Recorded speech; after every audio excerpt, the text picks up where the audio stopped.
Well, Wednesdays here on the program, we like to put the spotlight on the farm women's group, CommonGround. CommonGround is a group of farm women who want to be a resource for consumers who want to know more about how their food is grown.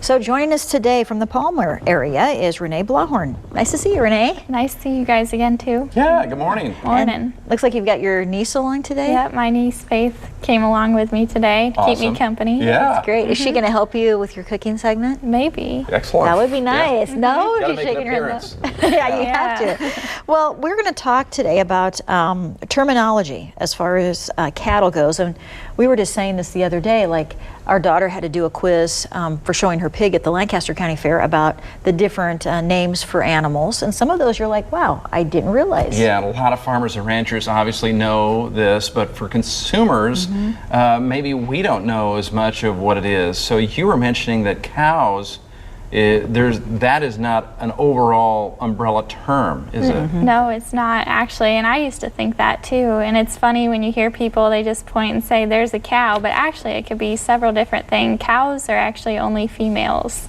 and bulls are their male counterpart. And then from there, you know, obviously there's dairy, and then there's beef cows. Most of Nebraska is made up of beef cows, and then there's also several different subtypes of a cow as well. So there's heifers, those are the first-time mothers, the women cows. And then there are also steers, and that's a castrated bull. Those are used for consumption. And then kind of a fun fact I learned was oxen. That's actually an older steer that's used for pulling instead of meat. I always thought oxen was a completely different animal, but it's actually... I did too, like a whole different breed or something. Yeah. We're seeing the terminology right there on screen, and there's not going to be a quiz. So that's okay. But it's good to know, because I hear these terms a lot, and I sometimes wonder what they are too. So why do you think, Rene, it's important for consumers to maybe understand the differences between these animals and the differences in the terminology? Well, one of the big things is the lifespan. People ask how long do cows live, and it's really different depending on the type of cow or bull that you're talking about. The ones that we use for consumption have obviously a shorter span, but the mama cows and the bulls actually live to be around 10 years old.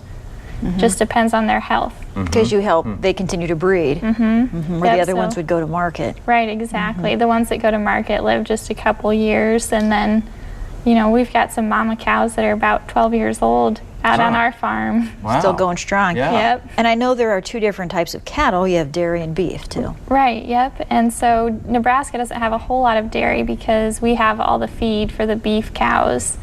And so we have more of those here. That's why we're the cattle state. Yeah, one of the top cattle states, right? Yeah, we are. If not the top, yeah. Right. And, you know, this for some people, again, for maybe ranchers, farmers, this might be very basic. That's why we called it Cattle 101. But for a person like me, consumers out there, this is interesting. It's something we can all kind of learn from. So thanks, Rene, for being here and telling us about that. You're welcome. Right. And you're going to stick around with a really good recipe. I think it involves ice cream. Yep, it's very healthy. Yeah, that's what I heard. It's good for the 4th of July too, right? Yep. All right, thank you.